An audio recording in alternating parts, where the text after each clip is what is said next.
Perkenalkan, nama saya Ani Meriati. Saya salah satu dosen dari program studi manajemen Fakultas Ekonomi dan Bisnis Universitas Pamulang, Tangerang Selatan.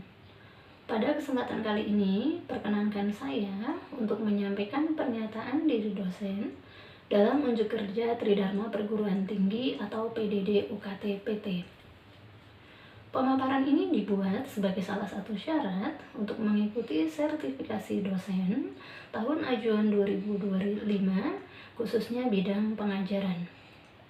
Selanjutnya, saya akan memulai dengan deskripsi umum salah satu mata kuliah yang pernah saya ampu, yaitu mata kuliah akuntansi manajemen, yang merupakan salah satu mata kuliah wajib yang harus ditempuh oleh mahasiswa program studi manajemen program sarjana pada semester 5 dengan bobot 3 SKS. Setelah mempelajari mata kuliah ini, mahasiswa diharapkan mampu memahami konsep akuntansi manajemen, konsep dan perilaku biaya, kalkulasi biaya dengan beberapa metode, serta mampu membuat laporan akuntansi manajemen yang dapat berguna dalam membantu proses perencanaan, pengendalian, dan pengambilan keputusan manajemen. Adapun topik-topik yang dibahas dalam mata kuliah ini meliputi konsep akuntansi manajemen, konsep dan perilaku biaya, kalkulasi biaya tradisional, kalkulasi biaya berdasarkan aktivitas, kalkulasi biaya tepat waktu, kalkulasi biaya pesanan, kalkulasi biaya proses, dan kalkulasi biaya penuh. Selain itu, dibahas juga topik mengenai manajemen berdasarkan aktivitas, produktivitas, biaya relevan, perencanaan laba jangka pendek, penganggaran modal, serta reorganisasi dan merger. Metode yang digunakan dalam pembelajaran mata kuliah ini menggunakan metode blended learning yang memadukan antara pembelajaran tatap muka yang dilakukan secara langsung di kelas dan pembelajaran daring melalui Learning Management System milik Universitas Pamulang yang dapat diakses oleh dosen maupun mahasiswa melalui www.mentari.unpam.ac.id. Penilaian hasil pembelajaran dilakukan dengan melihat 4 aspek utama yang terdiri dari kehadiran dengan bobot 10%, tugas dengan bobot 20%, ujian tengah semester dengan bobot 30%, dan ujian akhir semester dengan bobot 40%. Keempat komponen penilaian tersebut sudah disampaikan secara langsung baik lisan maupun tertulis yang tertuang dalam kontrak perkuliahan dan sudah disepakati antara dosen dan mahasiswa pada awal perkuliahan. Demikian informasi yang dapat saya sampaikan. Selanjutnya, saya akan menampilkan salah satu cuplikan kegiatan pembelajaran yang dilakukan secara tatap muka di kelas. Selamat menyaksikan dan terima kasih.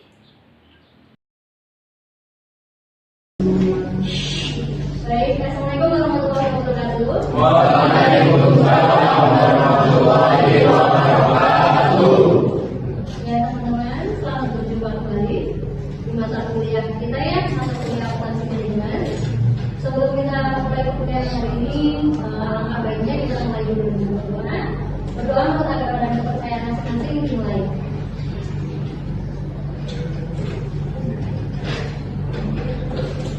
Berdoa selesai. Oke teman-teman, bagaimana kabarnya hari ini? Baik. Sehat semuanya ya? Ada teman kita yang lain nggak masuk? Ada. Berapa orang?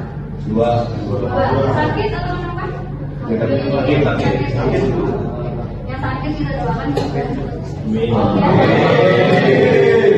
Kita lagi ikut mata kuliah kita lagi ya. Oke teman-teman. Jadi untuk pertemuan hari ini kita membahas terkait materinya kalkulasi biaya pesanan. Gitu. Kalau sebelum-sebelumnya kita pernah membahas kalkulasi biaya tradisional, kalkulasi biaya berdasarkan aktivitas, gitu ya. Kemudian kalkulasi biaya tepat waktu. Kalau hari ini kita membahas terkait kalkulasi biaya pesanan. Sebelum saya bahas lebih lanjut, teman-teman kira-kira sudah ada gambaran maupun sudah dibaca enggak? Ada yang bisa menyimpulkan sedikit saja terkait kalkulasi biaya pesanan itu kira-kira apa? Ada yang mau memberikan gambaran? Kira-kira kalkulasi biaya pesanan, kalkulasi biaya itu sendiri berarti menghitung biaya gitu ya teman-teman ya. Memperhitungkan biaya, di sini biaya produksi. Kemudian teman-teman selanjutnya ada kata pesanan. Berarti perusahaan ini produksinya sistemnya berdasarkan pesanan, gitu ya teman-teman ya. Berarti ada dong kok yang produksinya tidak berdasarkan pesanan, ada nggak? Ada nggak sih? Ini kan kalkulasi biaya pesanan. Berarti perusahaannya berproduksi berdasarkan pesanan. Artinya ada dong ya perusahaan yang berproduksi tapi tidak berdasarkan pesanan. Ada ya gitu. Jadi sebelum ke sana saya mau mulai dulu terkait ini ya sifat proses produksi gitu ya. Jadi secara umum teman-teman perusahaan itu memiliki sifat produksinya itu diklasifikasikan menjadi dua gitu ya. Jadi yang pertama dia sifat produksinya itu terus menerus, artinya dia continue teman-teman dari waktu ke waktu dia berproduksi terus. Jadi nggak ada jeda waktu untuk mereka berhenti berproduksi. Tapi ada juga yang sifat yang kedua ini yang produksinya terputus-putus. Maksudnya terputus-putus berarti ada jeda waktu tertentu untuk melanjutkan proses produksi selanjutnya, gitu ya teman-teman ya. Nah, kalau yang berproduksi secara terus-menerus, continue gitu ya, itu tidak kita bahas di pertemuan hari ini, tapi kita bahas di pertemuan depan. Gitu. Contoh sederhananya perusahaan yang berproduksi secara terus-menerus itu misalnya perusahaan yang menghasilkan produk-produk standar. Nah, ini kita bahas yang kalkulasi biayanya, kalkulasi biaya pesanan berarti perusahaannya ini proses produksinya yang sifatnya terputus-putus, teman-teman. Artinya ada jeda waktu tertentu untuk mereka berhenti dulu nih, nggak berproduksi dulu nih untuk sekian waktu, nanti dilanjutkan lagi berproduksi lagi, nanti bisa saja mereka berhenti lagi berproduksi lagi, gitu ya. Nah ini yang akan kita bahas di pertemuan hari ini, gitu ya. Mungkin langsung saja ke pengertian ya teman-teman ya. Jadi sebelum ke pengertian ini beberapa topik yang akan kita bahas. Jadi topik pembahasan ini nanti yang akan menjadi tujuan pembelajaran juga ya teman-teman ya. Jadi setelah belajar 1 sampai 5 topik ini nanti teman-teman yang pertama berarti teman-teman harus paham terkait dengan pengertian kalkulasi biaya pesanan ya. Kemudian yang kedua, karakteristik perusahaan yang menggunakan kalkulasi biaya pesanan. Jadi perusahaannya itu nanti punya karakteristik tersendiri. Tadi yang berproduksi secara terus-menerus sama yang berproduksi terputus-putus nanti kan punya karakter yang membedakan di antara keduanya. Kemudian yang ketiga, karakteristik kalkulasi biaya pesanan itu sendiri. Jadi cara pengkalkulasiannya itu seperti apa sih? Nanti punya ciri khas atau karakteristik yang membedakan dengan kalkulasi biaya yang satu lagi yang akan kita bahas. Kemudian kartu harga pokok pesanan. Jadi salah satu cirinya di kalkulasi biaya pesanan ini nanti ada yang namanya kartu harga pokok pesanan, gitu ya. Jadi nanti setelah belajar di teori materi hari ini, teman-teman nanti harus bisa setidaknya membuat kartu pesanan, gitu ya. Kemudian yang selanjutnya soal dan pembahasan tentu ya. Dan selanjutnya ini teman-teman terkait kalkulasi biaya pesanan. Nah ini teman-teman pengertiannya ya. Jadi pengertian secara umumnya, jadi sistem perhitungan biaya berdasarkan pesanan atau istilahnya job order costing adalah suatu metode pengumpulan biaya produksi untuk menentukan harga pokok produksi pada perusahaan yang menghasilkan produk atas dasar pesanan. Keywordnya di sini ya teman-teman ya, menghasilkan produk berdasarkan pesanan. Jadi kalau perusahaannya menghasilkan produknya secara terus-menerus continue, artinya dia tidak relate kalau pakai metode kalkulasi yang ini, dia harus pakai metode kalkulasi yang lain. Gitu. Kemudian yang dikalkulasikan apa? Ini biaya produksi ya teman-teman ya, biaya produksi supaya dapat menentukan harga pokok produksi. Kalau kita sudah tahu harga pokok produksinya, nanti kita bisa menentukan berapa harga jualnya, gitu ya. Kemudian setiap pesanan dibebankan biaya bahan baku, biaya tenaga kerja langsung, dan BOP. Jadi biaya produksi itu kan secara langsung biaya bahan baku, biaya tenaga kerja langsung, dan yang tidak masuk ke dua klasifikasi itu nanti masuknya ke BOP atau biaya operasional pabrik. Sudah kita bahas di pertemuan sebelumnya, mudah-mudahan nggak lupa, gitu ya. Kemudian diingat teman-teman menggunakan nomor order karena dia pesanan by pesanan, gitu ya. Jadi setiap pesanan dikasih yang namanya nomor order. Jadi nanti dilacaknya nomor order sekian nih, gitu ya. Kemudian biaya untuk setiap pesanan dicatat dalam kartu pesanan. Jadi per pesanan nanti punya satu kartu pesanan, dia punya nomor order nomor sekian gitu. Kemudian tujuannya apa? Ini untuk menentukan harga pokok produk dari setiap pesanan, baik harga pokok produk secara keseluruhan maupun persatuan. Jadi teman-teman kalau sudah dikalkulasikan nanti tahu harga pokok produksinya gitu ya. Harga pokok produksi per pesanan secara keseluruhan, artinya satu pesanan itu kan belum tentu yang bisa hanya 1 unit. Bisa misalnya 200 unit. Jadi kita bisa tahu untuk dia harga pokok produksi 200 unit itu berapa sih? Kita juga bisa tahu nanti harga pokok pesanan untuk 1 unitnya berapa gitu. Oke. Nggak bisa. Dari awal ya. Jadi terkait dengan manfaat job order costing, teman-teman, ini beberapa manfaat yang bisa diperoleh perusahaan ketika mereka menerapkan job order costing ini, gitu ya. Khususnya ya perusahaan yang memang kalau tadi pusat produksinya terputus-putus, gitu ya. Teman-teman, yang pertama manfaatnya ini menentukan harga jual yang akan dibebankan kepada pelanggan. Kan kita sebagai penjual, sebagai produsen nggak mungkin kita harga jualnya nebak-nebak gitu ya. Kita harus tahu persis berapa sih biaya produksinya, margin laba yang kita inginkan, lalu berapa harga yang akan kita tawarkan kepada pelanggan, yang akan kita bebankan ke pelanggan.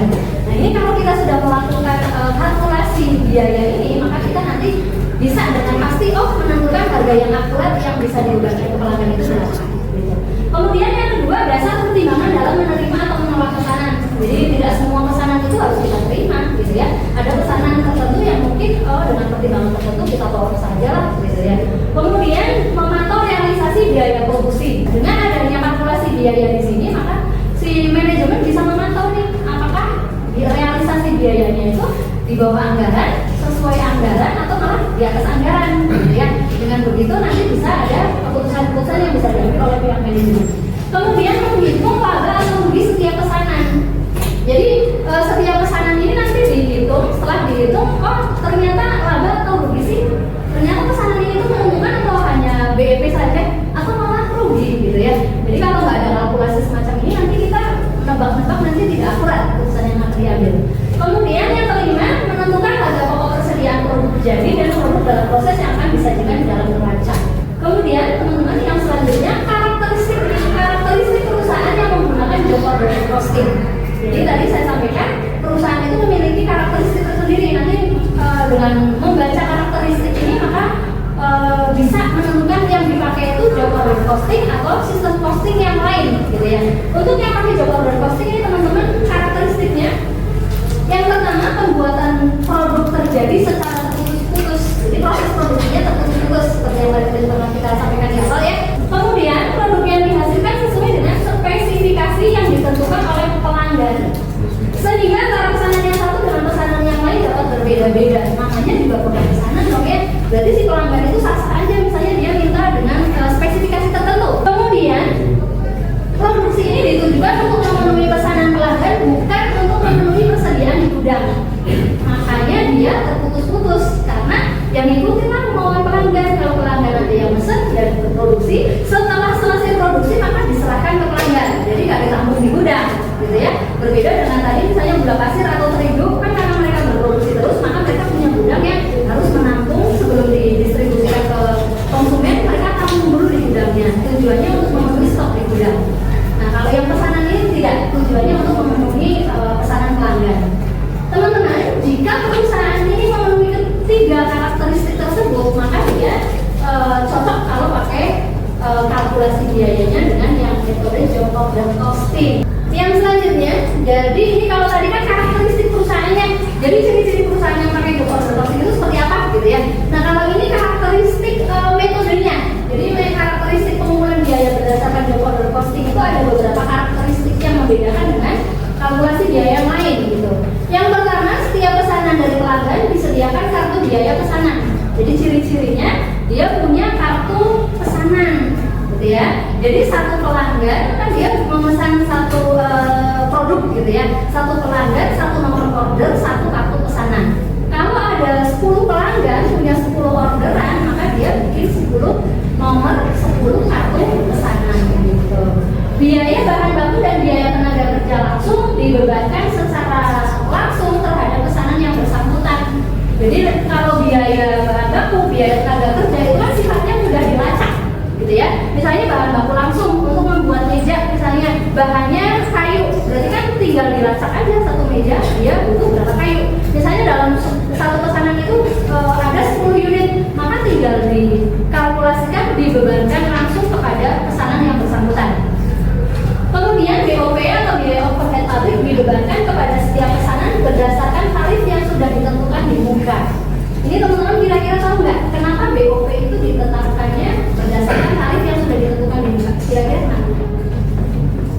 Kalau yang tadi kan biaya bahan baku, biaya tenaga kerja bisa langsung dibebankan ke jadi pembebanannya nanti ketika sudah selesai dihitung dibebankan ke masing-masing pesanan. Tapi kalau yang BOP ini ditentukannya di muka, teman-teman. Kira-kira ada yang bisa menjelaskan kenapa? Ya, bisa menjelaskan?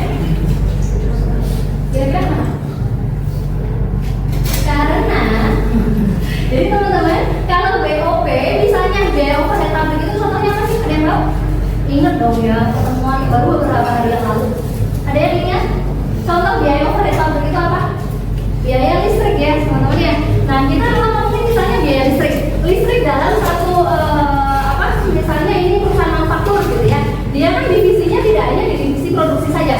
Sementara bayar listrik itu kan tagihannya misalnya untuk keseluruhan, baik di bagian administrasi, pemasaran pakai listrik juga kan. Kemudian tagihannya turun dalam satu bulan itu untuk semuanya. Kan kita akan susah melacak nih berapa rupiah sih tagihan listrik tersebut yang harus dibebankan ke produk gitu ya. Makanya mereka ditentukan di muka. Sementara listrik itu kan misalnya tagihannya turunnya akhir bulan. Sementara pesanannya selesai misalnya di tanggal 10. Kan kita belum tahu tagihan listriknya berapa sih gitu kan. Agak susah untuk membebankan berapa biaya listriknya. Makanya dibebankan dengan tarif yang sudah ditentukan di muka. Biaya produksi per unit dihitung pada saat pesanan selesai diproduksi dengan membagi jumlah biaya produksi yang dikeluarkan untuk pesanan tertentu dengan jumlah unit produk yang dihasilkan untuk pesanan yang bersangkutan. Jadi nanti biaya produksi per unit itu kan ya sama ya di kalkulasi biaya yang lain. Kalau mau biaya per unitnya ya total biaya produksi dibagi dengan jumlah unit yang diproduksi. Misalnya tadi total biaya produksi untuk 10 unit pesanan misalnya 10 juta. Totalnya dari biaya bahan baku, biaya tenaga kerja langsung, BOP totalnya 10 juta. Jumlah unit yang diproduksi 10 unit, kan berarti per unit 10 juta dibagi 10 unit 1 juta masing-masing gitu ya. Selanjutnya, nah ini kartu harga pokok pesanan. Ini yang salah satu menjadi ciri khas dari job order posting. Di antaranya di dalamnya itu ada yang namanya kartu harga pokok pesanan. Ini teman-teman, kartu harga pokok pesanan ini merupakan catatan yang paling penting dalam metode harga pokok pesanan. Fungsinya sebagai rekening pembantu yang digunakan untuk mengumpulkan biaya produksi tiap pesanan produk. Jadi kenapa dia menjadi biaya produksi untuk mengumpulkan menjadi rekening pembantu gitu ya? Karena di masing-masing kartu biaya pesanan itu di situ nanti tercantum berapa biaya produksinya, kemudian bisa dihitung berapa biaya produksi total pesanan, berapa biaya produksi per unit pesanan gitu. Kartu biaya pesanan dapat bentuk formulir yang isi dan bentuknya dapat berbeda-beda antara satu perusahaan dengan perusahaan yang lainnya. Jadi tidak ada format bakunya nanti dia, tapi harus memenuhi ini informasi yang harus dicatat dalam kartu harga pokok pesanan. Jadi nanti formatnya terserah perusahaannya, perusahaan A, B, C silakan. Tapi setidaknya harus ada ini. Yang pertama nomor pesanan. Tentu kan tadi tidak disampaikan masing-masing pesanan diberikan nomor order. Jadi harus ada nomor ordernya, nomor pesanan. Nama pemesan tentu penting dong ya, kita harus tahu ini pesanan siapa sih, gitu ya. Kemudian tanggal pesanan, tanggal pesanannya apa? Kemudian jenis produknya, si customer A misalnya pesan tanggal 1 misalnya, jenis yang dipesan apa produknya. Kemudian jumlah pesanannya berapa unit, harga jualnya, harga jual berarti harga yang disepakati dengan pelanggan ini berapa. Kemudian tanggal diterima, diproduksi, selesai dan diserahkan. Ini yang penting teman-teman terkait tanggal. Karena ini nanti jangan sampai tanggal selesainya malah melampaui tanggal harus diserahkannya, gitu ya. Misalnya si konsumennya minta saya mau tanggal 15 sudah diserahkan ke saya. Ternyata tanggal selesainya tanggal 20, kan kacau ya, gitu ya. Jadi ini perlu dicermati gitu ya tanggalnya. Kemudian rincian biaya bahan baku langsung, biaya tenaga kerja langsung dan BOP tentu dikarenakan di kartu pesanan itu kan nanti untuk menghitung biaya produksi. Jadi harus ada informasi rincian biaya ini. Next. Kemudian ini contohnya teman-teman, jadi terkait contoh ya. Ini dari kasus ini nanti teman-teman, dari kasus seperti ini nanti kalau dibuat kartu pesanan itu seperti apa, gitu ya. Jadi ini yang pertama teman-teman tadi yang informasi yang penting. Yang pertama ini saya Veramin Indah, jadi si perusahaannya ini yang pembuat produknya pada tanggal 1 Oktober 2017 berarti tanggal pemesanan, gitu ya. Mendapat pesanan untuk membuat 20 set almari, jadi jenis barang yang dipesan lemari, gitu ya. Kemudian jumlahnya unitnya 20. Nama pemesannya teman-teman Asrama Asri, gitu ya. Harga jualnya, gitu ya. Harga jualnya berarti 4.600.000. Kode, tadi kan di awal harus ada kode ya. Nomor pesanannya 354. 29 Oktober gitu ya. Jadi sebelum tanggal 29 itu diusahakan harus selesai gitu ya. Kemudian ini informasinya teman-teman, yang pertama ini informasinya nanti tujuannya untuk menghitung berapa biaya produksinya gitu ya. Informasi yang pertama ini terkait dengan biaya bahan baku gitu ya. Jadi bahan bakunya ini ada kayu, kemudian multiplex gitu ya. Total biaya produksinya, yang total biaya bahan bakunya teman-teman, ini totalnya 1.128.000. Kemudian ini biaya tenaga kerja langsung untuk yang kedua. Jadi upah langsungnya ini 1.624. Jadi nanti teman-teman sudah tahu biaya bahan bakunya sekian, biaya tenaga kerja langsungnya sekian. Kemudian ini BOP-nya, BOP-nya ini dibebankan dengan tarif 60% dari upah langsung. Jadi nanti teman-teman hitung 60% kali 1.624. Kemudian biaya pemasaran dikasih 5% dari harga produk. Dari 5% nanti teman-teman kali nilai kontrak gitu ya. Kemudian pesanan selesai tanggal 24 dan dikirimkan ke pemesan tanggal 29 Oktober. Ini selesainya masih jauh sebelum tanggal diserahkan gitu ya. Jadi harus next. Ini kartu pesanannya. Jadi ilustrasi tadi kalau dituangkan ke dalam kartu pesanan bentuknya seperti ini gitu ya. Sekali lagi bentuknya tidak terikat ya teman-teman ya. Untuk si CV Amin ini asumsinya bikin kartu pesanannya seperti ini. Tapi yang perlu diingat ini ya. Jadi informasi yang di dalamnya itu harus memuat nomor pemesanan gitu ya. Kemudian siapa pemesannya, jenis produknya apa, jumlahnya berapa, harga yang disepakati berapa, tanggal diterima, diproduksi, selesai diserahkan gitu ya. Kemudian ini rincian biayanya, biaya bahan baku, biaya tenaga kerja langsung, dan BOP-nya. Ditotalin teman-teman, tadi kan untuk menghitung harga pokok produksinya. Ini harga pokok produksinya teman-teman, berarti biaya produksi ya dihitung dari total ini biaya bahan baku ditambah biaya tenaga kerja langsung ditambah BOP, totalnya sekian gitu ya. Totalnya di total dijumlah dengan, karena kita tahu harga pokok persatuan, berarti dibagi dengan jumlah unit yang dipesan. Jumlah unit yang dipesan informasinya dari sini ya. Dibagi teman-teman ketemu berarti harga pokok satuannya itu 186.320. Next. Ini perhitungan laba ruginya teman-teman. Untuk saya Amin ini apa laba ruginya? Tadi kan salah satunya untuk mengetahui ya teman-teman ya. Jadi apakah pesanan itu laba atau rugi gitu ya. Jadi ini perhitungan laba ruginya. Penjualannya berarti biaya apa? Harga jual per unitnya berapa gitu ya, dikali jumlah unit. Tadi harga yang disepakati dengan pelanggan. Kemudian harga pokok produksinya teman-teman tadi yang sudah dihitung persatuan kan 186.000 sekian dikali jumlah unitnya. Harga pokok produksinya sekian. Kemudian tadi ada biaya pemasaran ya. Biaya pemasarannya sekian persen kan tadi ya. Dihitung sekian dikurangkan dari laba. Ini labanya 643.600. Nah ini kembali lagi nanti teman-teman si perusahaan ini mau mengambil ini pesanan atau enggak gitu ya. Karena biasanya perusahaan itu dia punya margin laba tertentu. Misalnya labanya sesuai margin yang diharapkan.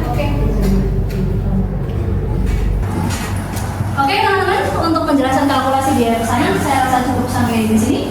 Ada yang masih kurang paham? Ada yang mau ditanyakan? Ada yang bertanya, silakan. Kan di awal tadi itu ngejelasin ada dua ya kalau perusahaan, ada kalkulasi biaya pesanan, perusahaan yang menggunakan kalkulasi itu sama yang menggunakan reguler atau yang biasa untuk stok kan. Nah di awal kan itu tadi teranginnya hanya untuk perusahaan yang reguler ya. Nah saya penasaran untuk perusahaan yang menggunakan metode ini tuh perusahaan apa aja sih? Contohnya gitu ya. Kalau yang selain pesanan tadi pernah saya sampaikan ya. Jadi diantaranya misalnya, jadi teman-teman kalkulasi biaya itu nanti ada dua macam ya. Kalkulasi biaya pesanan atau job order costing, sama yang akan kita pelajari pekan depan itu kalkulasi biaya proses atau proses costing. Bedanya apa? Kalau yang sekarang kan tentu diperuntukkan untuk perusahaan yang menghasilkan produk berdasarkan pesanan. Kalau yang proses costing itu digunakan untuk perusahaan-perusahaan yang memproduksi barang yang umum, tidak ada spesifikasi khusus dari pelanggan. Dia produksinya bersifat massal, tujuannya untuk memenuhi stok di gudang. Contohnya misalnya kayak tadi sabun mandi, pasta gigi, gula, gitu ya, terigu, pokoknya barang-barang yang sifatnya umum. Nah, kalau yang harga pokok pesanan atau job order costing itu kan untuk memiliki karakteristik diantaranya produk yang dihasilkan itu sesuai dengan spesifikasi yang diminta pelanggan. Contoh perusahaannya misalnya apa? Ada yang bisa kasih contoh? Contoh perusahaan yang pakai ini misalnya apa? Perusahaan apa?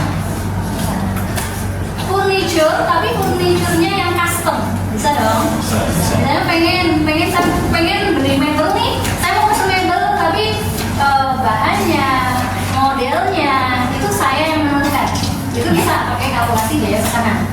Kemudian contohnya misalnya perusahaan yang bergerak di desain interior, misalnya arsitek ya, dia kan mengerjakan sesuatu sesuai keinginan yang punya, gitu ya, pelanggannya mintanya seperti apa. Kemudian misalnya lagi jasa konstruksi bisa, misalnya dia membangun gedung, kan tentu harus sesuai keinginan yang mau punya gedung, gitu ya.